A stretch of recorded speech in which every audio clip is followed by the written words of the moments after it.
So ఇండియాలో క్రికెట్కి ఉన్న క్రేజ్ ఏంటో సపరేట్గా చెప్పక్కర్లే. కానీ వన్స్ ఇండియా దాటితే క్రికెట్ డిస్కషన్ చాలా తక్కువ కంపేర్ టు ఫుట్బాల్. ప్రపంచమంతా ఈ ఫుట్బాల్ గేమ్ కోసం ఎందుకు అలా పిచ్చెక్కిపోతుందో మీరు ఎప్పుడైనా ఆలోచించారా? మీకు క్రేజీ ఫ్యాక్ట్ చెప్తా వినండి. మన క్రికెట్ వరల్డ్ కప్ ఫైనల్స్ మహా అయితే 150 కోట్ల మంది చూస్తారన్న. కానీ లాస్ట్ టైం ఫుట్బాల్ వరల్డ్ కప్ని ప్రపంచవ్యాప్తంగా ఏకంగా 500 కోట్ల మంది చూస్తారు. అంటే భూమి మీద ఉన్న సగం జనాభా ఆ ఒక్క కప్ కోసమే టీవీలకు అతుక్కుపోయారు. క్రికెట్ ఆడేది మహా అయితే 10-15 దేశాలు, కానీ ఫుట్బాల్ అనేది 200కు పైగా దేశాలు ఆడే ఒక గ్లోబల్ వార్. ఆ కిక్, ఆ స్పీడ్, లాస్ట్ మినిట్లో గోల్ పడినప్పుడు వచ్చే గూస్ బంప్స్ అసలు వేరే లెవెల్ ఉంటాయి.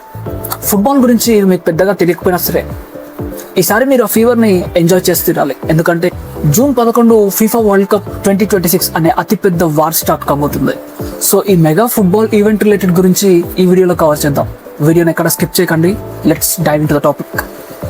మామూలుగా ఒక వరల్డ్ కప్ అంటే ఒక దేశంలో జరుగుతుంది, కానీ ఈసారి 2026 సీనే వేరు. అమెరికా, కెనడా, మెక్సికో ఈ 3 దేశాలు కలిసి ఈ టోర్నీని కంబైన్డ్గా హోస్ట్ చేస్తున్నాయి. మొత్తం 16 డిఫరెంట్ సిటీలు, అందులో వరల్డ్ క్లాస్ స్టేడియంస్ అండ్ ఈసారి ఏకంగా 104 మ్యాచెస్ ఉన్నాయి కంప్లీట్గా. మెక్సికో ఇలా వరల్డ్ కప్ని హోస్ట్ చేయడం ఇది 3వ సారి. అమెరికాకి ఇది 2nd టైం అయితే కెనడాకి మాత్రం ఇదే ఫస్ట్ టైం. 3 హోస్ట్లు కాబట్టి ఓపెనింగ్ సెరమనీలు కూడా 3 దేశాల్లో గ్రాండ్గా ఒకేసారి ప్లాన్ చేస్తారు. అండ్ ఇంకోటి, ప్రతి వరల్డ్ కప్కి ఒక మ్యాస్కాట్ ఉంటుందని మీకు తెలుసా? సింపుల్గా చెప్పాలంటే ఒక సినిమాకి హీరో ఎలాగో, ఒక ప్రోడక్ట్కి బ్రాండ్ అంబాసిడర్ ఎలాగో, ఈ వరల్డ్ కప్ లాంటి పెద్ద ఈవెంట్స్కి ఈ మ్యాస్కాట్ అనేది ఒక లక్కీ చామ్, ఐకాన్ లాంటిదన్నమాట. ఇది ఎక్కువగా ఒక యానిమేటెడ్ జంతువు లేదా ఒక క్యూట్ క్యారెక్టర్ రూపంలో ఉంటుంది. పోయినసారి ఖతార్లో గాల్లో ఎగిరే లైబ్ ఎలా హైలైట్ అయిందో ఈసారి మొత్తం 3 మ్యాస్కాట్స్ హైలైట్ కాబోతున్నాయి. ఎందుకంటే 3 దేశాలు హోస్ట్ చేస్తున్నాయి కాబట్టి. కెనడా నుండి మ్యాపుల్ అనే ఒక దుప్పి మూస్, మెక్సికో నుండి జాయు అనే ఒక భయంకరమైన క్యూట్ చిరుతపులి జాగ్వార్, ఇక అమెరికా నుండి క్లచ్ అనే ఒక డేగా బాల్డ్ ఈగిల్. గ్రౌండ్లో మ్యాచ్ జరుగుతున్నప్పుడు ఈ మ్యాస్కాట్స్ చేసే అల్లరి మామూలుగా ఉండదు.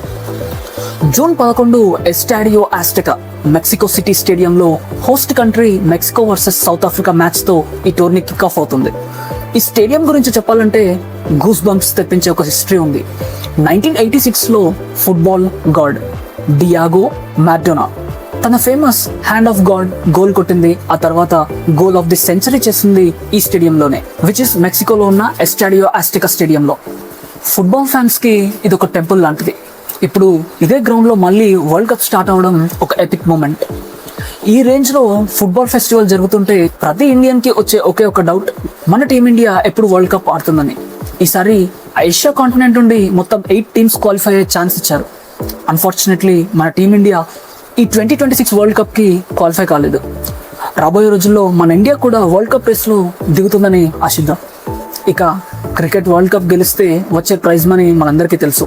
పోయినసారి మన ఇండియాలో జరిగిన 2023 క్రికెట్ వరల్డ్ కప్ గెలిచిన ఆస్ట్రేలియాకు సుమారు 33 కోట్ల రూపాయలు దక్కాయి. కానీ ఫుట్బాల్ వరల్డ్ కప్లో అలా ఉండదు. ఇక్కడ కోట్ల వర్షం కురుస్తుంది. 2022లో అర్జెంటీనా గెలిచినప్పుడు వాళ్ళకి ఏకంగా 347 crores ప్రైజ్ మనీ దక్కింది. ఇక 2026 విషయానికి వస్తే ఎస్టిమేట్స్ ప్రకారం ఈ ప్రైజ్ మనీ ఇంకా పెరగబోతుంది.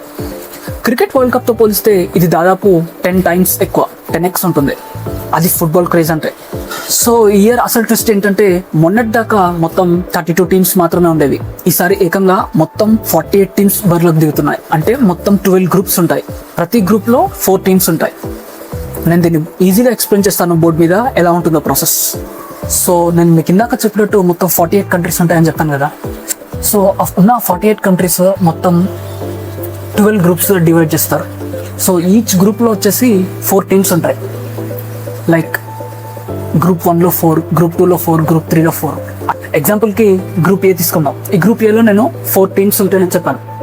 సో ఈ గ్రూప్ ఏలో మ్యాచెస్ అన్నీ జరిగిపోయాక first place and second place ఈ 2 క్వాలిఫై అవుతాయి ఫర్ నెక్స్ట్ గేమ్స్కి.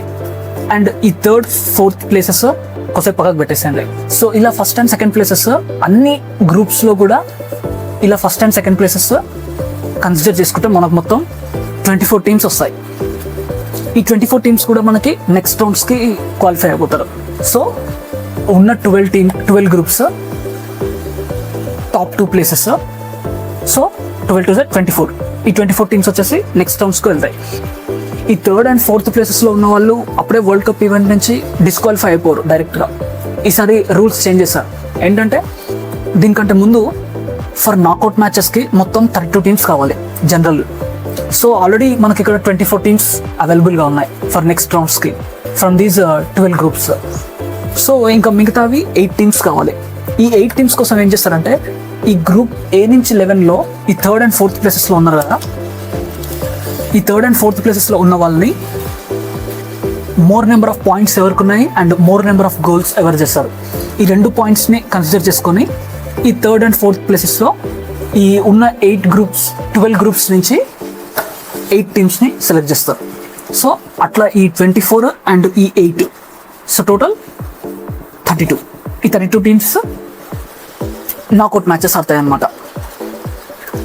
అండ్ నెక్స్ట్ ఇప్పుడు ఈ 32 టీమ్స్ గేమ్స్ ఆడతాయి కదా, అక్కడ ఏ ఒక్క టీమ్ అయినా లూజ్ అయిపోతే వాళ్ళు జస్ట్ ఇంకా ఇంటికి అనమాట, ఇక ఫర్దర్గా ఏం గేమ్స్ ఉండవు. సో ఈ చేంజ్ అనేది ఈ ఇయర్ తీసుకొచ్చారు, ఈ 3rd and 4th places. Let's continue to our video. ఇక మన ఇండియాలో ఉన్న ఫుట్బాల్ ఫ్యాన్స్కి నెగిటివ్ ఏంటంటే మ్యాచ్లు అన్నీ కూడా అమెరికన్ టైం జోన్లో జరుగుతాయి కాబట్టి మనకి టైమింగ్స్ కాస్త కష్టంగా ఉంటాయి. చాలా మ్యాచ్లు మనకి రాత్రి 12:30కి, early in the morning 3:30 and 6:30 ఆ టైంకి స్టార్ట్ అవుతాయి.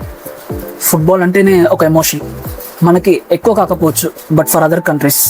2022లో అర్జెంటీనా కప్ గెలిచినప్పుడు లియోనెల్ మెస్సీ కళ్ళల్లో నీళ్లు చూసి ఏడ్చిన వాళ్ళు చాలామందే ఉన్నారు. ఇప్పుడు డిఫెండింగ్ ఛాంపియన్గా బరిలోకి దిగుతున్న మెస్సీ మళ్ళీ ఆ మ్యాజిక్ రిపీట్ అవుతుందో లేదో చూడాలి. మరోవైపు ఫ్రాన్స్ బుల్లెట్ ఎంబాపే ఈసారి ఎలాగైనా కప్ కొట్టాలనే కష్టం ఉన్నాడు. తర్వాత ఇంగ్లాండ్, స్పెయిన్, జర్మనీ లాంటి యూరోపియన్ టీమ్స్ దగ్గర ప్లేయర్స్ ఫుల్ ఫామ్లో ఉన్నారు. బ్రెజిల్ కంబ్యాక్ ఇస్తుందా లేదా అనేది మరొక పెద్ద క్వశ్చన్ మార్క్. మీకు ఫుట్బాల్ గురించి పెద్దగా రూల్స్ తెలియకపోయినా పర్లేదు, ఒకసారి ఈ టోర్ని చూడడం స్టార్ట్ చేయండి. జూలై 19న న్యూయార్క్, న్యూ జెర్సీ మెట్లైఫ్ స్టేడియంలో జరిగే ఫైనల్ మ్యాచ్తో ఈ ఈవెంట్ ముగుస్తుంది. ఈసారి జరిగే ఫైనల్ మ్యాచ్కి ఒక స్పెషల్ అట్రాక్షన్ ఉంది, అదే half time show. World cup final మధ్యలో ప్రపంచ పాప్ స్టార్స్ అయిన షకీరా, మడోనా, తర్వాత world famous Korean band BTS కలిసి లైవ్ పర్ఫార్మెన్స్ ఇవ్వబోతున్నారని ఒక చిన్న అప్డేట్ ఉంది. అంటే ఒకే టికెట్కి ఫుట్బాల్ మ్యాచ్, దాంతోపాటు వరల్డ్ క్లాస్ మ్యూజిక్ కన్సర్ట్, ఈ 2 వచ్చేస్తాయన్నమాట. ఇంతకుముందు వరల్డ్ కప్లు అన్నీ ఒకే దేశంలో జరిగేవి. సో ప్లేయర్స్ బస్సులోనూ లేదా ఒక చిన్న ఫ్లైట్లోనూ పక్క స్టేడియంస్కి వెళ్ళి ఆడేవాళ్ళు. కానీ ఈసారి 3 దేశాలు హోస్ట్ చేయడంతో ప్లేయర్స్ అండ్ ఫ్యాన్స్ వేల కిలోమీటర్లు ప్రయాణించాల్సి వస్తుంది. కెనడాలో వ్యాంకోవర్ నుండి మెక్సికో సిటీకి వెళ్ళాలంటే ఫ్లైట్లో కూడా చాలా గంటలే పడుతుంది. అందుకే ఫుట్బాల్ బోర్డ్ ఫిఫా ఈసారి ఏం చేస్తుందంటే ఈ స్టేడియంస్ని వెస్ట్, సెంట్రల్ అండ్ ఈస్ట్ 3 జోన్స్గా విడదీసింది. గ్రూప్ దశలో ఒకే టీం ఒకే రీజియన్లో ఆడుతుంది. దీనివల్ల ట్రావెల్ కాస్ట్ తగ్గుతుంది. ఇది ప్లేయర్ ఫిట్నెస్కి పెద్ద టెస్ట్ అనే చెప్పాలి. So how you are excited about FIFA world cup అనేది కింద కామెంట్ సెక్షన్లో తెలియజేయండి. ఈ వీడియో మీకు నచ్చితే, ఇన్ఫర్మేటివ్గా అనిపిస్తే ఒక లైక్ కొట్టండి and I see you in the next video.